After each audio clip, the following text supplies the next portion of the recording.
नमस्कार दोस्तों, डॉक्टर आनंद क्लासेज में आप सभी का स्वागत है। कल की क्लास में हमने महाराणा कुंभा का अध्ययन किया था। महाराणा कुंभा के अध्ययन करने के बाद और महाराणा संग्राम सिंह, आज जब हम महाराणा संग्राम सिंह का अध्ययन करेंगे तो इनके बीच में कुछ छोटे छोटे शासक हैं, पहले उनको भी हम देख लेते हैं एक बार। महत्वपूर्ण रूप से संग्राम सिंह को पढ़ेंगे, किंतु बीच के शासकों को एक बार देखते हैं कि वो कौन कौन शासक हैं। तो देखिए, महाराणा कुंभा की हत्या उसी के पुत्र उदा ने की थी, तो हम उदा को ही देख लेते हैं एक बार। उदा ऑब्लिक उदयकरण। उदा ऑब्लिक कौन है? उदयकरण। ये शासक बना था 1468 में। 1468 में इसने महाराणा कुंभा की हत्या की अपने ही पिता की, और 1468 से 1473 तक शासक रहा।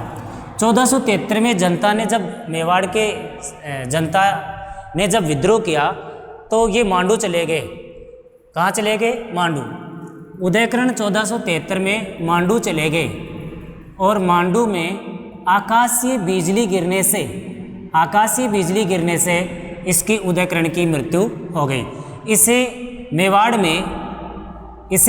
में पितृहंता के नाम से जाना जाता है।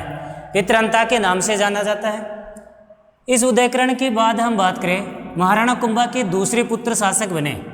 ये महाराणा कुंभा के पुत्र, महाराणा कुंभा के पुत्र एक उदा, दूसरी बात करें रायमल।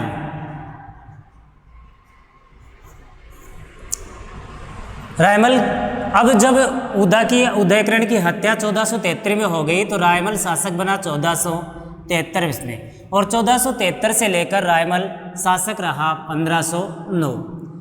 रायमल ने जीवित रहते अवस्था में किसी को भी अपना उत्तराधिकारी घोषित नहीं किया। रायमल की जब हम पीछे की एक कहानी याद करते हैं, छोटा सा, महाराणा कुंभा के समय एक संधि हुई थी। ध्यान देंगे थोड़ा सा एक बार, हमको पढ़ना तो संग्राम सिंह अभी, लेकिन वहाँ तक पहुँचने की बात करते हैं। महाराणा कुंभा के समय एक संधि हुई थी। संधि का नाम था आवल बावल की संधि। आवल बावल की संधि। इस आवल बावल की संधि में ये शर्त तय हुई थी, संधि हुई थी दो आदमियों के बीच, एक महाराणा कुंभा और एक रावजोधा। मारवाड़ के शासक रावजोधा की पुत्री का नाम था श्रृंगार देवी। श्रृंगार देवी का विवाह रायमल से होना तय किया था। तो रायमल की, ये जो रायमल है, इस रायमल की पत्नी है, पत्नी का नाम क्या है? श्रृंगार देवी। ये विवाह कौन सी संधि के तहत हुआ था? आवल बावल की संधि के तहत विवाह हुआ था। अब श्रृंगार देवी ने क्या किया था? चित्तौड़ में एक बावड़ी का निर्माण किया था। उसी बावड़ी का नाम था घोसुंडी बावड़ी। घोसुंडी बावड़ी का निर्माण किया था रायमल ने किया था। रायमल की पत्नी श्रृंगार देवी ने चित्तौड़ में घोसुंडी बावड़ी का निर्माण कर दिया। अब उसके अलावा बात करें, रायमल के समय में या रायमल के 3 पुत्रों में उत्तराधिकारी संघर्ष चल रहा है। कितने पुत्रों में? 3 में। रायमल के जो 3 पुत्र हैं उनमें उत्तराधिकारी संघर्ष चल रहा है। हम उनकी बात करते हैं, कौन कौन है वो देखिए। जैसे एक पुत्र है पृथ्वीराज सिसोदिया, एक है जयमल,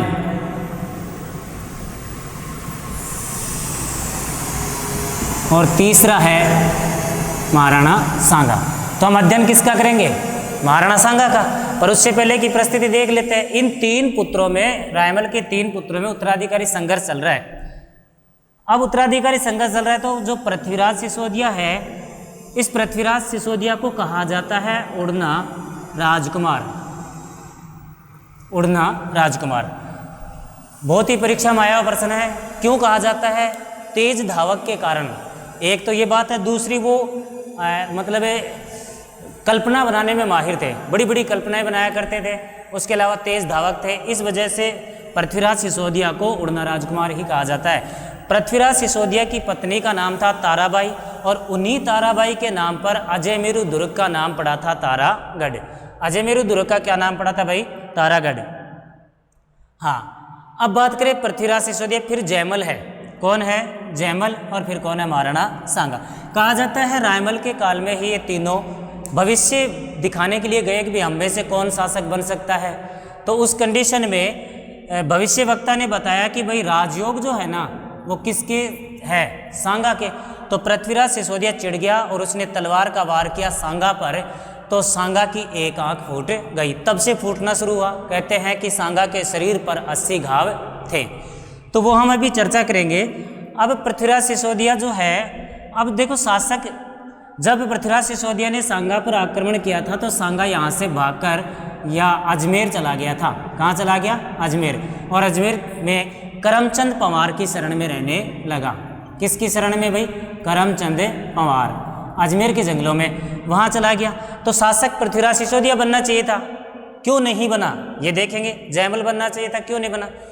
तो इनकी रियासत में जब ताराबाई रहती थी, ताराबाई से विवाह करना चाहता था जयमल। तो ताराबाई ने एक शर्त बताई थी कि हमारी रियासत को गुजरात के शासकों ने जीत लिया, वो रियासत जो भी छुड़ा के देगा उससे विवाह कर लूँगी। जयमल गया छुड़ाने और जयमल की वहीं पर मृत्यु हो गई। तो वो रियासत को गुजरात से आज़ाद कराने वाला पृथ्वीराज सिसोदिया था, इसलिए ताराबाई ने इससे विवाह कर लिया। किंतु एक जो रायमल की पुत्री थी, रायमल की पुत्री जिसका नाम था आनंदी बाई, क्या नाम है भाई? आनंदी बाई। ये रायमल की पुत्री है। ये जो आनंदी बाई है इसका विवाह हुआ है सिरोही। इसका विवाह कहाँ हुआ? सिरोही। और सिरोही में जगमाल देवड़ा, सिरोही में जगमाल देवड़ा इसका पति है आनंदीबाई का। ये जगमाल देवड़ा जो है आनंदीबाई को परेशान करता है, तो पृथ्वीराज सिसोदिया इसको समझाने गए सिरोही। इसी जगमाल देवड़ा ने पृथ्वीराज सिसोदिया को जहर के लड्डू दिए थे। पृथ्वीराज सिसोदिया जब वापस आ रहा था तो कुंभलगढ़ दुर्ग के नज़दीक आके पृथ्वीराज सिसोदिया उन लड्डुओं को खा गया और उन लड्डुओं के खाने से उसकी मृत्यु हो गई। तो पृथ्वीराज सिसोदिया यानी कि महाराणा सांगा के सामने के दोनों जो कांटे हैं, जो उत्तराधिकारी संघर्ष में दिक्कत कर रहे थे, वो क्लियर हो गए। तो पृथ्वीराज सिसोदिया की 12 खंभों की छतरी कुंभलगढ़ में बनी हुई है। कहाँ बनी है भाई? कुंभलगढ़ में। तो जयमल की मृत्यु होगी, पृथ्वीराज सिसोदिया की मृत्यु होगी, तो हम किसको पढ़ेंगे? सांगा को। महाराणा सांगा या संग्राम सिंह।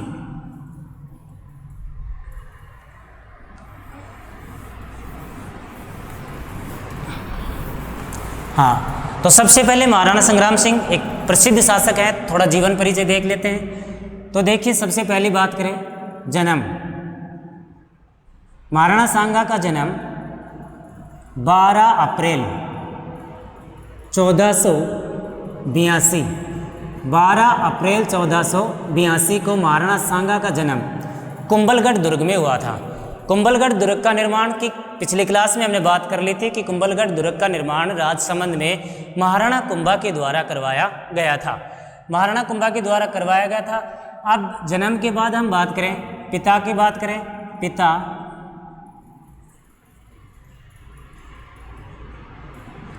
रायमल, पिता का नाम क्या है भाई? रायमल। राज्याभिषेक की बात कर लेते हैं। राज्याभिषेक किसका? राज्याभिषेक महाराणा सांगा का या महाराणा संग्राम सिंह। राज्याभिषेक की बात करें, राज्याभिषेक हुआ 24 अप्रैल 1509। देखिए, कालक्रम 1509 से शुरू है। 24 अप्रैल 1509 को राज्याभिषेक हुआ। और राज्याभिषेक कहाँ हुआ? चित्तौड़गढ़ में। कहाँ भाई? चित्तौड़गढ़। राज्याभिषेक चित्तौड़गढ़ में हो गया। इसके बाद नेक्स्ट चर्चा करें तो नेक्स्ट बात करें तो उपाधि या उपनाम, उपाधि या उपनाम। तो महाराणा संग्राम सिंह एक शक्तिशाली शासक थे, ये हम जानते हैं। इन्होंने हिंदुओं को एकता के सूत्र में बांधे रखा, इसलिए इनकी पहली उपाधि हम देख लेते हैं। पहली उपाधि का नाम है हिंदूपथ। इतिहासकार इनको हिंदूपथ कहते हैं क्योंकि वो अंतिम शासक है महाराणा संग्राम सिंह, जिसके नेतृत्व में सभी हिंदू जो रियासतें थी वो एकजुट हुई थी, इसलिए उनको हिंदूपथ जो है वो कहा जाता है। दूसरी उपाधि की बात करें, दूसरी उपाधि या दूसरा नाम है सैनिक भग्नावेश। दूसरी उपाधि है भाई सैनिक भग्नावेश। सैनिक भग्नावशेष जो है इसका मतलब है टूटा फूटा सैनिक का अवशेष, टूटा फूटा सैनिक। और ये उपाधि देने वाला जो विद्वान है, इतिहासकार है कर्नल जेम्स टोड। ये उपाधि किसने दी है भाई? कर्नल जेम्स टोड ने। कर्नल जेम्स टोड ने कहा सैनिक भग्नावशेष। अब ये क्यों कहा गया है सैनिक भग्नावशेष? क्योंकि महाराणा सांगा के शरीर पर 80 घाव थे। कितने घाव थे भाई? 80 घाव। एक आंख स्टार्टिंग में फूटी हुई थी, ठीक है, आगे जाके खातौली के युद्ध और इनमें पैर खराब हो गया, विकलांगता आ गई हमेशा के लिए। फिर भी वो व्यक्ति एक शक्तिशाली है, अपने दृढ़ संकल्प को लेकर आगे चलने वाले व्यक्ति हैं महाराणा संग्राम सिंह। वीर योद्धा है, राजनीतिक कुशलता है। तो सैनिक भग्नावशेष की उपाधि है। इनके दरबार में और क्या क्या बातें होती हैं वो भी हम बात करें। देखिए, कहते हैं कि महाराणा सांगा के दरबार में, महाराणा सांगा के दरबार में 7 राजा, इतने बड़े राजा थे कि इनकी अधीनता में कितने राजा हैं? 7 राजा, 9 राव और 104 बड़े सरदार रहा करते हैं। महाराणा संग्राम सिंह के दरबार में 7 राजा, 9 राव, 104 बड़े सरदार रहा करते हैं। क्योंकि आसपास की जो भी छोटी छोटी रियासत थी वो अधिकांश रियासतों ने कुंभा के काल में अधीनता स्वीकार कर ली, और जो बच गई थी वो रियासत उन रियासतों को महाराणा संग्राम सिंह ने अपने अधीनता में ले लिया। अब संग्राम सिंह की बात कर रहे हैं शरण, या हम बात करें शरण की बात कर लेते हैं। तो अभी हम देख भी रहे थे, संग्राम सिंह जब शासक नहीं बना था उस समय अजमेर के करमचंद पंवार की शरण में था। क्यों गया था? अजमेर के करमचंद पंवार की शरण में क्यों गया था हम देखेंगे। इसलिए गए थे क्योंकि पृथ्वीराज सिसोदिया और जयमल जो है वो इनके ऊपर वार कर रहे थे, इसलिए भागकर ये चले गए। इनके एक चाचा थे, चाचा का नाम था सारंग देव। तो यहाँ तक पहुँचाने वाला, करमचंद पंवार तक पहुँचाने वाला इनका चाचा था, और चाचा का नाम क्या है भाई? सारंग देव, जो इनको अजमेर पहुँचाया। अजमेर में ही जंगलों में रहते रहे करमचंद पंवार के शरण में। इसके बारे में कहा जाता है कि एक डाकू था, बाद में इसने अपनी पुत्री का विवाह है महाराणा संग्राम सिंह के साथ करवाया था। तो उधर हमने देखा था कि पृथ्वीराज सिसोदिया की मृत्यु हो गई थी जहर वाले लड्डू खाने से, और जयमल की मृत्यु हो गई थी गुजरात में अभियान करने की वजह से। तो इस तरीके से मेवाड़ के सामंत लोगों ने महाराणा संग्राम सिंह को आमंत्रित किया, और आमंत्रित किया तो महाराणा संग्राम सिंह आए, और 24 अप्रैल 1509 को मेवाड़ के शासक बन गए। कहाँ के शासक बन गए भी? मेवाड़ के शासक। अब मेवाड़ के शासक बन गए तो इनका कुछ किन किन राज्यों से क्या क्या संघर्ष है, क्या नहीं है, हम उनकी बात करते हैं। ये तो है सामान्य परिचय। सामान्य परिचय के बाद आगे बढ़ते हैं, 2-3 संघर्ष पढ़ लेते हैं, किन किन से था, किन से नहीं था।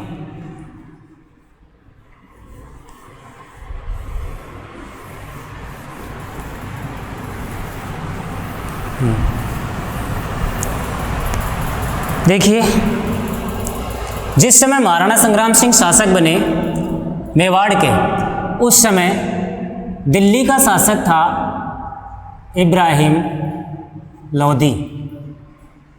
दिल्ली का शासक कौन है भाई? इब्राहिम लोधी। कहाँ का शासक है? दिल्ली का।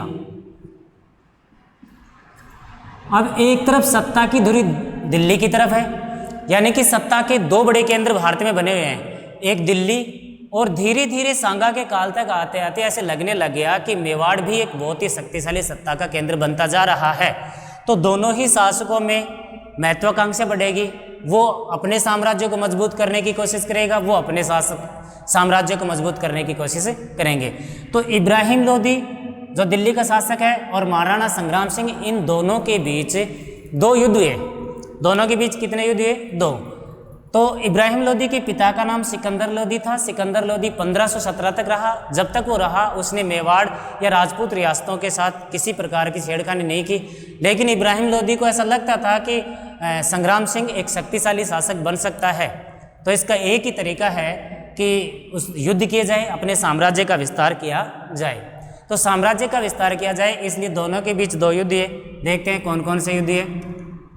हाँ, तो देखें, पहला युद्ध था खातौली का युद्ध।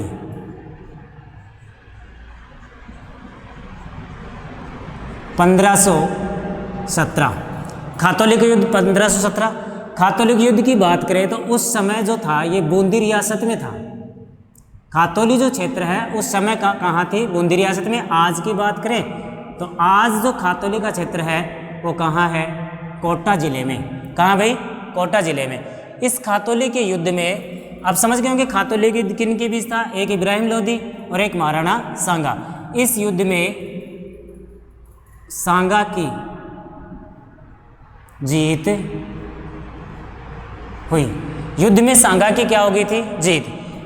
इसी युद्ध में सांगा के पैर में तीर लगी, अतः वह विकलांग हुए। पैर से विकलांग हुए। फिर भी वो युद्धों में पीछे हटने वाले व्यक्ति नहीं थे। आंख पहले फूटी हुई थी, पैर में तीर लग गई। नेक्स्ट बात करें, खातोली के युद्ध के बाद दूसरा युद्ध हुआ। जो दूसरा युद्ध हुआ उस युद्ध का नाम है बांडी का युद्ध।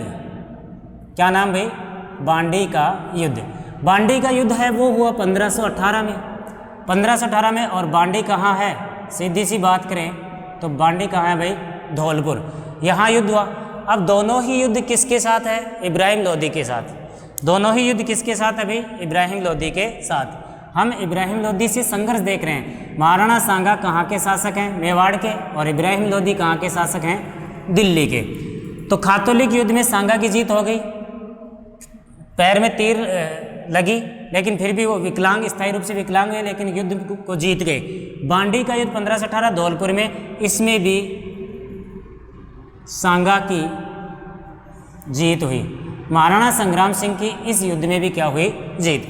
इस युद्ध के बाद इब्राहिम लोदी सदा के लिए महाराणा संग्राम सिंह से दूर हो गया।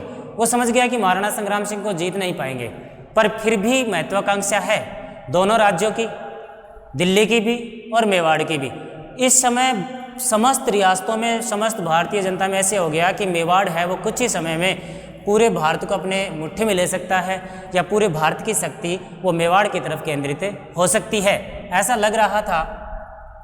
अब देखिए इसके अलावा संघर्ष देखते हैं। एक संघर्ष देख लेते हैं हम मालवा से। मालवा से संघर्ष। मालवा से संघर्ष देखते हैं तो मालवा से जो संघर्ष हुआ उस संघर्ष में युद्ध का नाम होगा तो युद्ध हो जाएगा कौन सा? तीसरा। युद्ध का नाम है गागरोन का युद्ध। युद्ध का नाम है गागरोन का युद्ध और युद्ध हुआ 1519। गागरोन का युद्ध हुआ 1519। अब युद्ध क्यों हुआ उसकी चर्चा करें हम। गागरोन का युद्ध, पहली बात मालवा से संपर्क देख रहे थे तो मालवा के शासक कौन है उनकी बात करें। इस समय मालवा का जो शासक है वो है महमूद खिलजी। महमूद खिलजी सेकंड। जिस समय महाराणा कुंभा को पढ़ रहे थे, महाराणा कुंभा को पढ़ते समय भी हमने महमूद खिलजी पढ़ा था, पर वो महमूद खिलजी फर्स्ट था और ये महमूद खिलजी कौन है? सेकंड। तो एक तरफ तो महमूद खिलजी हो गया और एक तरफ जो है वो वर्सेस ले लेते हैं, एक तरफ महाराणा सांगा। युद्ध का कारण देखें कि इस युद्ध का कारण क्या था। कारण था चंदेरी का प्रदेश। चंदेरी का प्रदेश था, वो चंदेरी का प्रदेश महाराणा संग्राम सिंह ने महमूद खिलजी से जीत कर और दिया था किसको? मेदिनी राय को। महमूद खिलजी से जीतकर किसको दे दिया? मेदिनी राय को। इस वजह से गागरोन का युद्ध हुआ। गागरोन के युद्ध में महमूद खिलजी सेकंड को पराजित कर दिया गया और सेकंड को पराजित कर दिया तो पराजित करने वाले कौन थे? महाराणा संग्राम सिंह। अब नेक्स्ट जो हमारा संघर्ष चलेगा वो एक चगताई तुर्क नाम का, एक चगताई तुर्क जाति का एक शासक है और शासक का नाम है बाबर। उनकी बात करेंगे। बाबर तो नेक्स्ट संघर्ष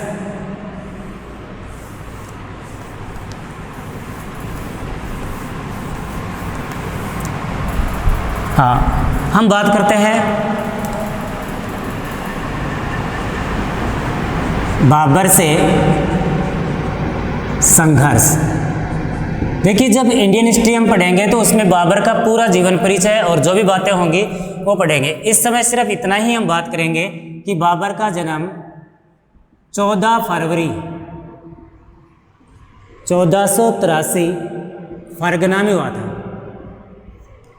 1483 को फरगना में हुआ था, ठीक है। चगताई तुर्क जाति से संबंधित है। इसकी जाति क्या है? चगताई तुर्क।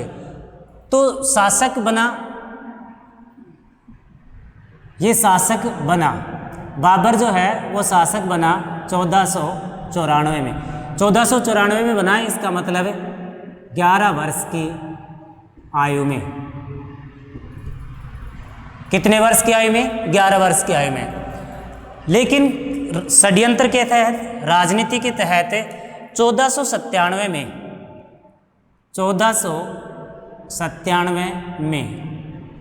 साम्राज्य छूट गया। बाबर का साम्राज्य कब छूट गया? 1497 में। इस समय उसकी उम्र थी लगभग 14 वर्ष। कितनी उम्र थी? लगभग 14 वर्ष। 11 वर्ष का बालक है, शासक बना है। 14 वर्ष की आयु में साम्राज्य छूट भी गया, और छूटने के बाद उसकी जो दादी है, एहसान दौलत नाम है, वो बार बार ये प्रेरणा देती रहती है कि हमारे वंश के जो बुजुर्ग हैं या हमारे जो पूर्वज हैं, उनका साम्राज्य भारत तक रहा है, उनका साम्राज्य भारत तक रहा है, तो क्यों नहीं एक स्थायी साम्राज्य भारत में प्राप्त किया जाए। ऐसा विचार हुआ। तो इस विचार को देखते हुए बाबर भारत की तरफ बार बार आक्रमण करता है। तो बाबर का भारत पर प्रथम आक्रमण, बाबर का भारत पर प्रथम आक्रमण 1519 में भेरा के किले पर था। बाबर का भारत पर प्रथम आक्रमण 1519 में भेरा के किले पर था। कुल 5 आक्रमण किए।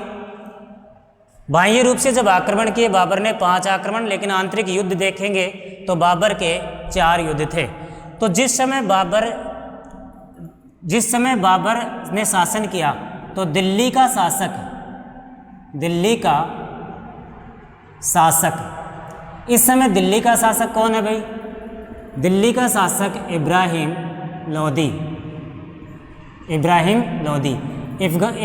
लोदी जो है वो कौन है? अफगान। इब्राहिम लोदी अफगान है। और बाबर कौन है? बाबर कौन है भाई? मुगल / तुर्क। अब मुगल और अफगानों के बीच संघर्ष शुरू होगा। अफगान से सत्ता प्राप्त करेंगे मुगल, फिर मुगलों से सत्ता प्राप्त करेंगे अफगान। हम ये देखेंगे कि ये प्रथम अफगान साम्राज्य है, इसको नष्ट कर देगा बाबर, लेकिन उसके बाद में मुगल साम्राज्य में हुमायूं के समय नष्ट कर दिया जाएगा। हुमायूं के समय जब मुगल साम्राज्य को नष्ट कर दिया जाएगा तो शेरशाह सूरी शासक बनेगा। जब शेरशाह सूरी शासक बनेगा तो उस समय शेरशाह सूरी पुनः उस अफगान साम्राज्य की स्थापना करेगा। तो यहाँ पर सत्ता चलेगी, यानी कि मुगल और अफगान संघर्ष। ये जो मुगल अफगान संघर्ष है, मुगल और अफगान संघर्ष, ये शुरू होगा। और यहाँ हो जाएगा कौन सा युद्ध? पानीपत का प्रथम युद्ध। पानीपत की स्थान पर जो हरियाणा में है, कुल 3 युद्ध है। कितने युद्ध है भाई? 3। तो पानीपत का प्रथम युद्ध कब हुआ? 21 अप्रैल 1526 को। 21 अप्रैल 1526 को पानीपत का प्रथम युद्ध हुआ। कहाँ हुआ? हरियाणा में। कहाँ हुआ भाई? हरियाणा में। इस पानीपत के प्रथम युद्ध में एक तरफ कौन है? हम जान रहे हैं, एक तरफ है बाबर और एक तरफ कौन है? इब्राहिम लोदी। एक तरफ बाबर है, एक तरफ इब्राहिम लोदी। इब्राहिम लोदी मारा गया, युद्ध क्षेत्र में ही मारा गया। युद्ध क्षेत्र में मारा जाने वाला एकमात्र ऐसा अफगान शासक माना जाता है या सल्तनत काल का एकमात्र ऐसा शासक माना जाता है जो युद्ध क्षेत्र में ही मारा गया है। अब बाबर जीता तो बाबर ने जीतकर इसी युद्ध में कलंदर की उपाधि धारण की। बाबर ने जीतकर इसी युद्ध में कलंदर की उपाधि धारण की। अगर बाबर की समस्त उपाधियां देखें, बाबर की समस्त उपाधियां देखें तो जैसे सबसे पहले उपाधि है बाबर की बादशाह है। पहली उपाधि क्या है? बादशाह। बादशाह के बाद में हम बात करें उपाधि है कलंदर। कलंदर के बाद में उपाधि है गाजी। इस प्रकार से बाबर एक पहला मुगल शासक है जिसने बादशाह की उपाधि धारण की।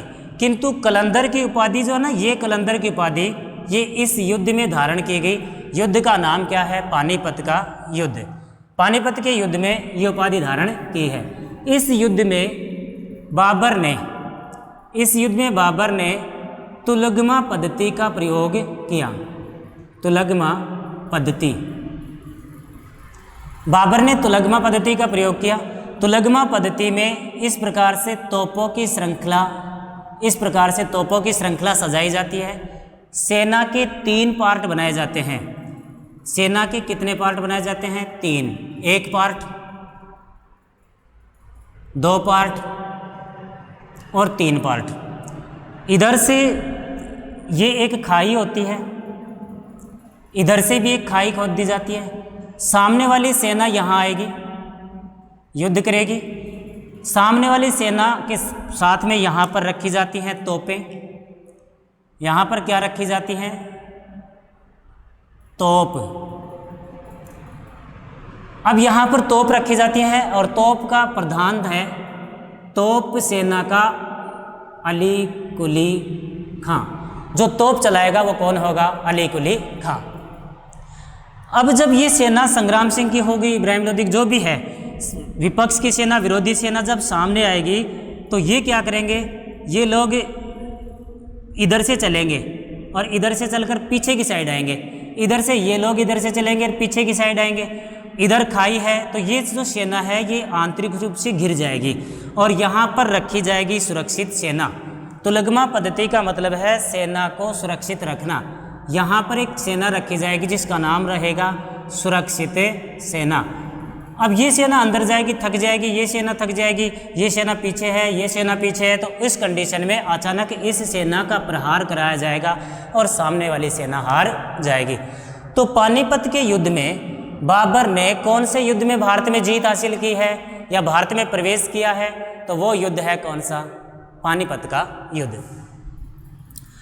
अब पानीपत के युद्ध को हम नहीं देखना था क्योंकि हमको तो देखना था महाराणा संघ से संघर्ष, लेकिन फिर भी हम बाबर को इसलिए देख रहे हैं क्योंकि बाबर से संघर्ष होगा तो वो कैसे आ रहे हैं, इसलिए हमने 2-4 बात की है। जैसे पूरी चर्चा करेंगे इंडियन हिस्ट्री में।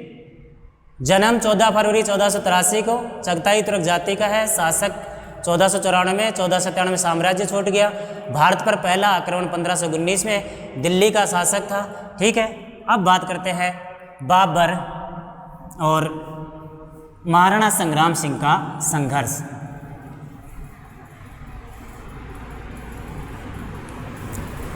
बाबर और महाराणा संग्राम सिंह का संघर्ष, इसकी चर्चा कर लेते हैं हम। तो देखते हैं, पहले हम देख लेते हैं बयाना का युद्ध। दोनों के बीच युद्ध हुआ। युद्ध का नाम क्या है? बयाना का युद्ध। 16 फरवरी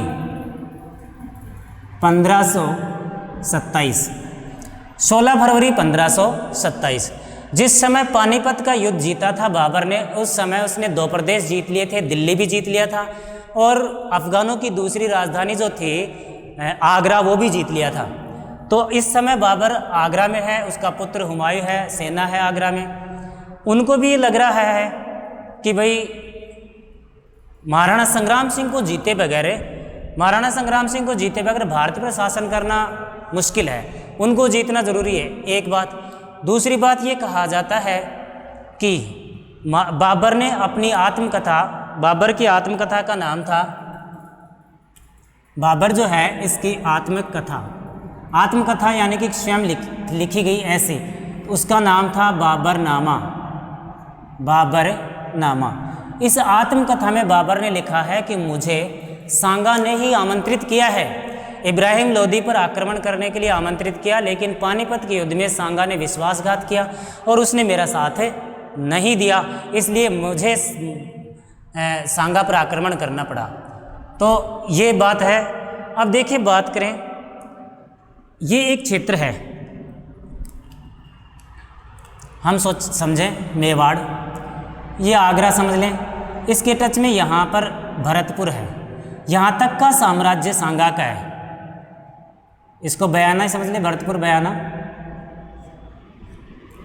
तो बयाना कहाँ है? भरतपुर। अब बाबर की सेना ने बयाना पर आक्रमण कर दिया और उसे जीत लिया। इधर महाराणा सांगा को पता लगा कि मुगलों की सेना ने हमारे क्षेत्र में कब्जा किया है, इधर से सेना गई और जोरदार संघर्ष हुआ। जोरदार क्या हुआ? संघर्ष। इस संघर्ष में सांगा की जीत हुई। इस संघर्ष में सांगा की जीत हुई, साथ में सांगा की जीत ही जीत नहीं हुई, साथ में उन्होंने मुगल सेना ने पहली बार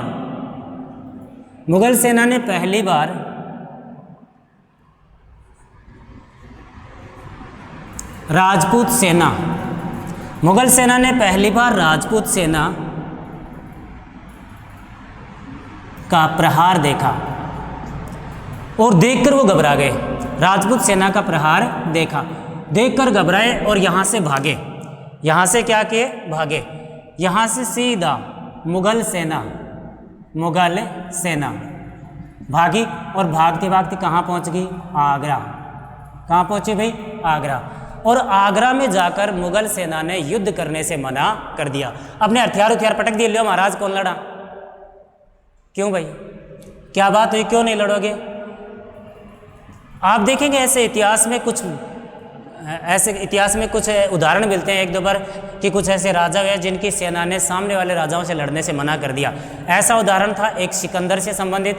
जब सिकंदर भारत में आया था तो उसकी सेना ने भी युद्ध करने से मना कर दिया था एक बार।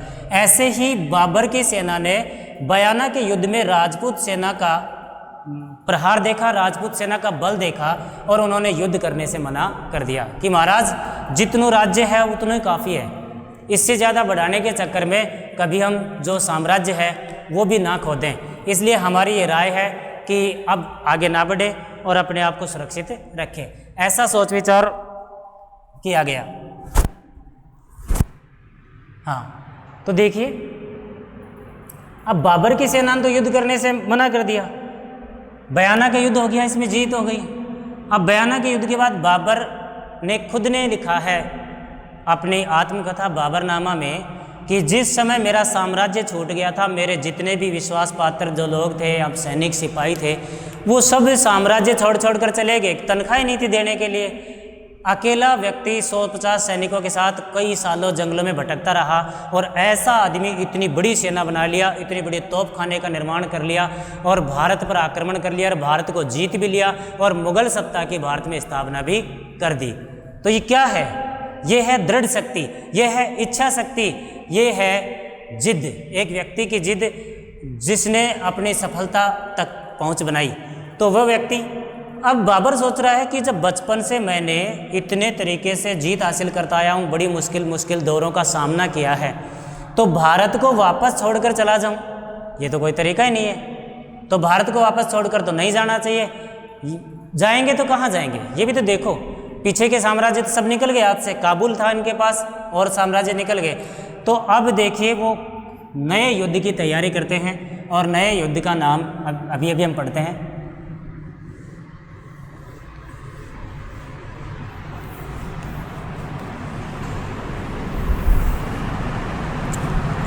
हाँ, तो हम पढ़ते हैं, देखना।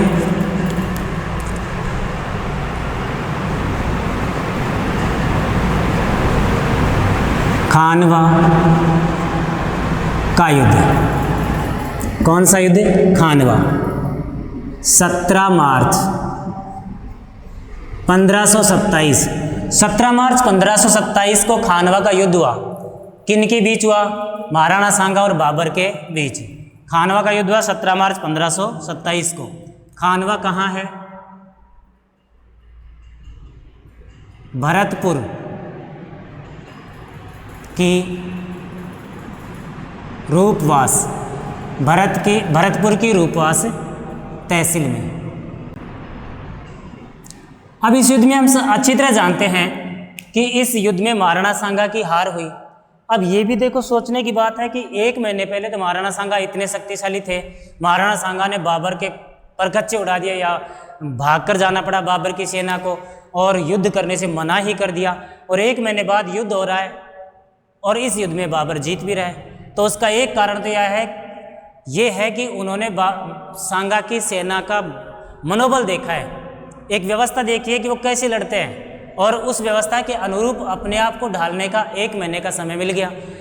सांगा के द्वारा बाबर को 1 महीने का समय दिया जाना एक बहुत बड़ी भूल मानी जाती है, नहीं तो उसी समय वो आगे बढ़ते और आगरा तक पहुंचकर आराम से जीत सकते थे। तो देखिए हम बात करें इस युद्ध में दोनों की तरफ कुछ बात करें, दोनों ने कुछ किया था। तो देखिए एक तरफ महाराणा, एक तरफ हम कर लेते हैं बाबर, और एक तरफ कर लेंगे सांगा। बाबर व महाराणा सांगा युद्ध की तैयारी दोनों करेंगे। कौन कौन से युद्ध की तैयारी करेंगे, क्या युद्ध होगा, युद्ध में क्या करना है क्या नहीं करना, ये सारी बातें होंगी। तो देखिए हम बात करें बाबर ने क्या किया। पहली बात हम ये जानते हैं बाबर की सेना ने युद्ध करने से मना कर दिया था। तो पहला काम तो ये है कि सेना को युद्ध के लिए तैयार करो। अब सेना ये चाहती है कि छुट्टी ले लो और घर चल जाओ, कि मतलब है बिना बात जान स्वाद खोबा को कोई मतलब है कोन्या। तो देखिए बाबर की सेना, सबसे पहला काम बाबर ने क्या किया, तमगा नामक कर हटा दिया। पहला काम बाबर ने कहा कि ये जो हम युद्ध करेंगे इस युद्ध में जीतेंगे और ये तमगा कर हटा दिया जाएगा, हम सुखी सुखी रहेंगे। पर महाराज तमगा कर हटने से क्या होगा, कर हट जाएगा तो सामान सस्ता मिलेगा, जिंदगी तो नहीं मिलेगी ना, तो जबरदस्ती मरने से क्या मतलब है। यानी कि इस तमगा करके हटाने से भी बाबर की सेना युद्ध के लिए तैयार नहीं हुई। बाबर ने और क्या किया, मदिरा पान का त्याग किया। बाबर ने और क्या किया भाई, मदिरा पान का त्याग किया। पर अब भी बाबर की सेना लड़ने के लिए तैयार नहीं हो रही है, क्योंकि उसको विशेष काम होना चाहिए। नेक्स्ट, युद्ध को जिहाद घोषित किया। युद्ध को क्या घोषित किया, जिहाद। जिहाद घोषित किया। जिहाद क्या है, जिहाद है धर्म युद्ध। यानी कि अब जो हार होगी वो मेरी नहीं होगी, वो धर्म की होगी, वो इस्लाम धर्म की हार होगी। इस्लाम धर्म को हराना है तो मत लड़ो। इस्लाम धर्म के लिए मोहम्मद गौरी, इस्लाम धर्म के लिए महमूद गजनवी, इस्लाम धर्म के लिए कुतुबुद्दीन ऐबक, इतने लोगों ने संघर्ष किया, थे चुपचाप बैठे हो। तो आप लोगों को क्या दिक्कत है, सैनिक हो तो युद्ध करना ही पड़ेगा। यानी कि जिहाद की घोषणा के बाद समस्त सैनिक जो हैं वो युद्ध के लिए तैयार हो गए थे। और क्या किया था, इस युद्ध में बाबर की, इस युद्ध में बाबर की हार की भविष्यवाणी, बाबर की हार की भविष्यवाणी हुई थी। भविष्यवाणी करने वाले व्यक्ति का नाम था मोहम्मद शरीफ। मोहम्मद शरीफ ने क्या किया, बाबर की हार की भविष्यवाणी की थी। उसने कहा था कि जो सेना इस युद्ध में पूर्व से आएगी उसकी हार होगी। अब पूर्व में आगरा था तो बाबर की सेना आगरा में टिकी थी, वो आएगी तो उसकी हार होगी। भविष्यवाणी सुनने के बाद में एक बार तो सेना ने बिल्कुल ही युद्ध करने से मना कर दिया, लेकिन फिर भी बाबर ने उनको तैयार किया। और तैयार करने का एक ही साधन था सबसे बड़ा, वो साधन क्या था? जिहाद। क्या था भाई वो साधन? जिहाद। हाँ, अब बात कर रहे हैं सांगा की। सांगा ने भी युद्ध की तैयारी में क्या किया? सबसे पहली बात, पाथी या पाती पर्वन प्रथा,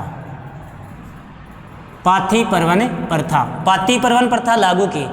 इस प्रथा के तहत समस्त जो छोटी मोटी रियासतें हैं, जो अधीन राज्य हैं, उनके पास ये पाती भेजी गई। और पाती में ये बात थी कि भाई युद्ध होगा और युद्ध में आप सब निमंत्रित हो, आमंत्रित हो, आएंगे सब, ठीक है। पाती पर्वन प्रथा के तहत प्रथा लागू की। अब इस प्रथा के तहत देखो कौन कौन आए, यहाँ से भी कई बार प्रश्न आ जाता है। तो देखिए सबसे पहले कौन आए थे? मारवाड़ से, फिर बीकानेर से, फिर ईडर से, फिर हम मैन देखेंगे चंदेरी से, फिर मेवात से, फिर आमेर से। प्रमुख वो शासक जो महाराणा सांगा की सहायता के लिए, महाराणा सांगा के सहायता के लिए युद्ध में पहुंचे थे, उनको पढ़ रहे हैं हम। तो देखिए कौन थे, ध्यान में देंगे। मारवाड़ से ध्यान रखें मालदेव, मारवाड़ से मालदेव। बीकानेर से कल्याणमल, ईडर से भारमल, ईडर से कौन आया? भारमल। चंदेरी से मेदिनी राय। उस समय हम बात भी कर रहे थे अभी थोड़ी देर पहले कि चंदेरी का शासक महाराणा सांगा ने किसको नियुक्त किया था? मेदिनी राय को। इसलिए चंदेरी से कौन आया? मेदिनी राय। मेवात से हसन खां मेवाती, मेवात से कौन आया? हसन खां मेवाती। हम ये भी जानते हैं कि हसन खां मेवाती महाराणा सांगा का क्या था भाई? सेनापति, ठीक है। आमेर से कौन आए? आमेर से आया पृथ्वीराज। आमेर से कौन आया? पृथ्वीराज। और भी दो चार बात करें तो जगनेर से आया अशोक परमार। जगनेर से कौन आया भाई? अशोक परमार। तो ऐसे कई बार परीक्षाओं में इस प्रकार के प्रश्न पूछ लिया जाते हैं, इस प्रकार के प्रश्न पूछ लिए जाते हैं कि भाई मारवाड़ से 4 को दे देंगे, मिलान कीजिए या गलत को छांटिए, इस प्रकार के प्रश्न पूछ लिए जाते हैं। तो हम ध्यान देंगे, खानवा का युद्ध 17 मार्च 1527 को हुआ, जो भरतपुर की रूपवास तहसील में है, जिसमें युद्ध की तैयारी में महाराणा सांगा ने इस प्रकार से कार्य किया और बाबर ने इस प्रकार से कार्य किया। ये तैयारी है, ये तैयारी होने के बाद युद्ध होगा, उसकी हम चर्चा कर लेते हैं।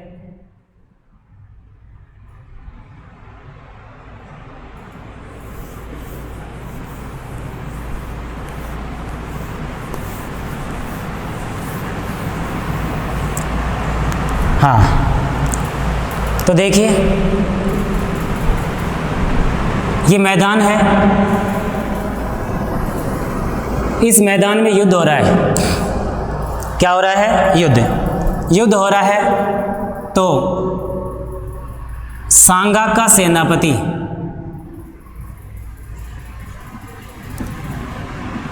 मुख्य योगदान कौन है? हसन खां मेवाती। सांगा का सेनापति कौन है भाई? हसन खां मेवाती, ठीक है। युद्ध में बाबर ने तोपखाने का प्रयोग, तोपखाने का प्रयोग किसने किया? बाबर ने। तोपखाने का प्रयोग किसने किया भाई? बाबर ने, जो राजस्थान में प्रथम, राजस्थान में क्या है? प्रथम, क्योंकि उससे पहले पानीपत में हुआ था लेकिन उधर हरियाणा में है। तो राजस्थान में प्रथम तोपखाने का प्रयोग कौन से युद्ध में हुआ? खानवा के युद्ध में। बयाना के युद्ध में नहीं हो पाया, क्योंकि बयाना के युद्ध में ये एक व्यवस्था जमानी होती है, उसके लिए मैदान चाहिए, उसके लिए समय चाहिए। वो तो अचानक युद्ध हुआ था, इसलिए वो नहीं लगा पाए। तो राजस्थान में राजस्थान में प्रथम तोपखाने का प्रयोग, ठीक है। साथ में किसका प्रयोग? तुलगमा पद्धति। किसका प्रयोग भाई? तुलगमा पद्धति, ठीक है। बाबर के तोपखाने का प्रधान, उस थोड़ी देर पहले बात कर रहे थे हम, अली कुली खां, ये तोपखाने का प्रधान था। युद्ध शुरू हुआ तो युद्ध के शुरू होने से पहले ये तय हो गया था कि भाई हमारी सेना जो है वो युद्ध करने से घबरा रही है, तो युद्ध करने से घबरा रही तो क्या किया जाए? तो सेना को पूरा ये ऑर्डर दिया गया कि किसी भी कंडीशन में आपका प्रत्येक व्यक्ति का लक्ष्य सांगा होना चाहिए। प्रत्येक व्यक्ति का लक्ष्य क्या होना चाहिए भाई? सांगा। देखते हैं कितने एक प्रहार को रोक पाए। और राजपूत सेना से आपको कोई लेन देन नहीं, आप सांगा पर ध्यान रखेंगे। तो इस प्रकार से ये महाराणा संग्राम सिंह और संग्राम सिंह जो है उनके चारों ओर इस प्रकार से मुगल सेना का जोरदार प्रहार चल रहा है। मुगल सेना का जोरदार प्रहार चल रहा है, तीरों की बौछार चल रही है। महाराणा संग्राम सिंह भाले से युद्ध करते हैं। कहते हैं कि उनके पास 1.25 मण का भाला हुआ करता था, आज तो व्यक्ति में भी वजन नहीं होता 1.25 मण, ठीक है। और महाराणा संग्राम सिंह हमेशा हाथी पर बैठकर ही युद्ध करते हैं। यहाँ पर वो हाथी पर बैठे हैं, सांगा हाथी पर सवार। किस पर सवार है भाई? हाथी पर, ठीक है। ये क्या है? मुगल सेना। मुगल सेना, पूरी मुगल सेना ने घेर लिया महाराणा संग्राम सिंह को। अब महाराणा संग्राम सिंह को घेर लिया तो भाई राजपूतों में महाराणा संग्राम सिंह के एक तीर जो है वो दूर से एक तीर चलती आई, सीधे टॉप को चीरते हुए सिर में घुस गई, माथे में लग गई, जिससे महाराणा संग्राम सिंह जो है, महाराणा संग्राम सिंह सांगा सिर में तीर लगने से मूर्छित हुए। सिर में तीर लगने से क्या हो गए? मूर्छित। मूर्छित हो गए तो भाई उनको युद्ध क्षेत्र से बाहर ले जाया गया। युद्ध क्षेत्र से बाहर ले जाया गया तो कहाँ ले जाया गया? युद्ध क्षेत्र से बाहर ले जाया गया बसवा। बसवा कहाँ है? दौसा। बसवा कहाँ है? दौसा। सांगा को लाया गया। सांगा को कहाँ लाया गया? बसवा, जहाँ उनका इलाज हुआ युद्ध में। अब महाराणा संग्राम सिंह जब युद्ध क्षेत्र से बाहर हो गए, युद्ध क्षेत्र से बाहर हो गए तो सीधी सी बात है, जब हमें पता है हमारा मालिक ही नहीं है तो उस कंडीशन में सेना इतना ज़बरदस्त युद्ध नहीं करेगी। दूसरा कारण ये था कि एक सेनापति या एक अधीन शासक था, सामंत था, उसका नाम था सलहदी तंवर, जो रायसीन का था। वो सलहदी तंवर बाबर से जाके मिल गया और उसने सांगा की जो युद्ध की रचना है वो पहले ही बाबर को बता दी। इन वजहों से हार हुई है। और दूसरी बात, ये तीर से लड़ रहे हैं, तलवार से लड़ रहे हैं, उधर बाबर जो है वो तोप खानों से युद्ध कर रहा है, तोपों से युद्ध कर रहा है। उसके पास व्यवस्थित प्रणाली है, तुलगमा पद्धति है, इनसे युद्ध कर रहे हैं। तो अब ये युद्ध जो है इस युद्ध में 17 मार्च 1527 को युद्ध चल रहा है। इस युद्ध में बाबर की जीत हुई। युद्ध में बाबर की क्या हुई? जीत। बाबर की जीत हुई। बाबर ने गाजी की उपाधि धारण की। बाबर ने कौन सी उपाधि धारण की? गाजी की। यह अंतिम उपाधि। गाजी का मतलब होता है काफिरों का वध करने वाला। कहते हैं कि कटे हुए राजपूत सर जो हैं उनको इकट्ठा किया, एक मीनार बनाई और उस पर बैठकर इस प्रकार की बात कही कि मैं एक गाजी हूँ, काफिरों का वध करने वाला, इस प्रकार की बात कही। तो बाबर ने गाजी की उपाधि धारण की। नेक्स्ट बात, भारत में मुगल साम्राज्य की स्थापना हो गई। तो ये प्रश्न होगा, भारत में मुगल साम्राज्य की स्थापना तो पहले हो गई थी पानीपत के युद्ध में, ठीक है। तो ये मुगल साम्राज्य की स्थापना को हम कह सकते हैं वास्तविक स्थापना। कौन सी स्थापना? वास्तविक स्थापना। कौन से युद्ध में? खानवा के युद्ध में। इस युद्ध में सांगा घायल हुआ है, लेकिन सांगा की मृत्यु नहीं हुई। बसवा में इलाज चल रहा है। बसवा में क्या चल रहा है? इलाज। तो देखते हैं कैसे कैसे ले गए थे। हाँ, बसवा, यह हम देख लेते हैं।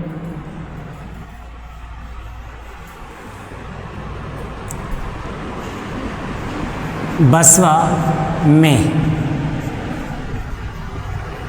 सांगा, बसवा में सांगा का इलाज हो रहा है।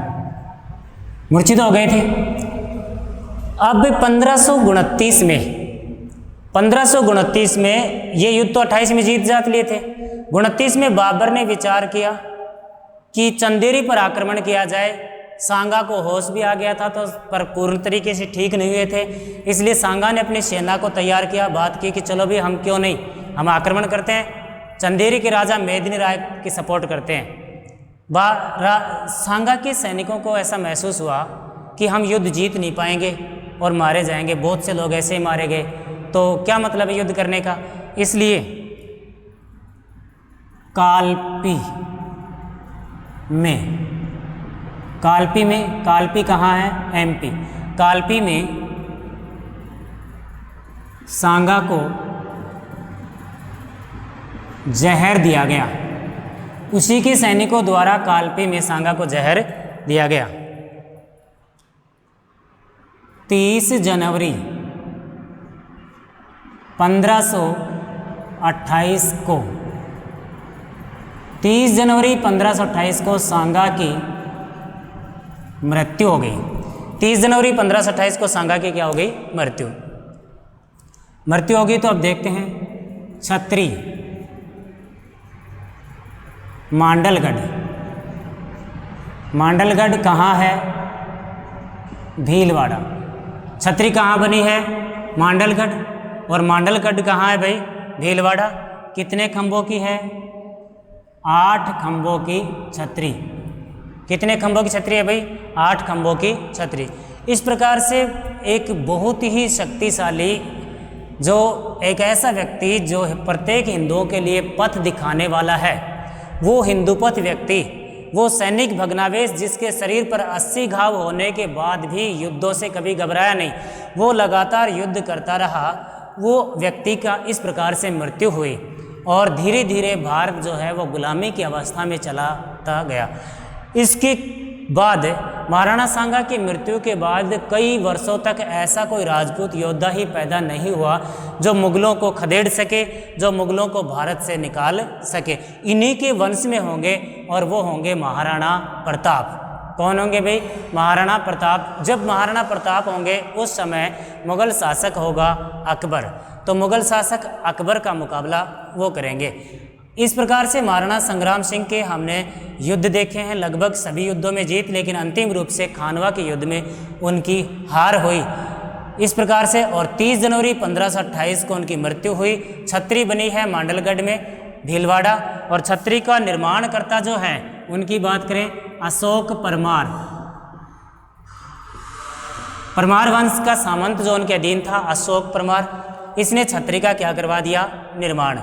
हमने देखा भी था, जो जगनेर से आया था। बाद में जब आप बिजोलिया किसान आंदोलन पढ़ेंगे उसमें भी ये बात करेंगे, बिजोलिया और ये, ठीक है, इस प्रकार से। तो अब सांगा की जब मृत्यु हुई तो उसके बाद में उसके पुत्रों की चर्चा करेंगे, तो उन पुत्रों की चर्चा हम नेक्स्ट क्लास में करेंगे। तो अभी हम इतना ही देखते हैं। नेक्स्ट क्लास में सांगा के पुत्र, यानी कि अब साम्राज्य को स्थायित्व थोड़ा बहुत मिले तो कौन दे? कोई ऐसा शक्तिशाली व्यक्ति है कि जो मुगलों से संघर्ष भी करे, अपने विद्रोहों को भी दबाए, उनको देखेंगे। तो सांगा के इस समय 4 पुत्र थे। उन 4 पुत्रों की चर्चा करते चले जाएंगे। पहली बात तो 4 पुत्रों में ही उत्तराधिकारी संघर्ष शुरू हो जाएगा, उनकी बात करेंगे। उस संघर्ष में कौन जीतेगा, कौन नहीं जीतेगा, ठीक है। तो आज के लिए तो हम इतना ही देखते हैं, बाकी कल की क्लास में देखेंगे। धन्यवाद।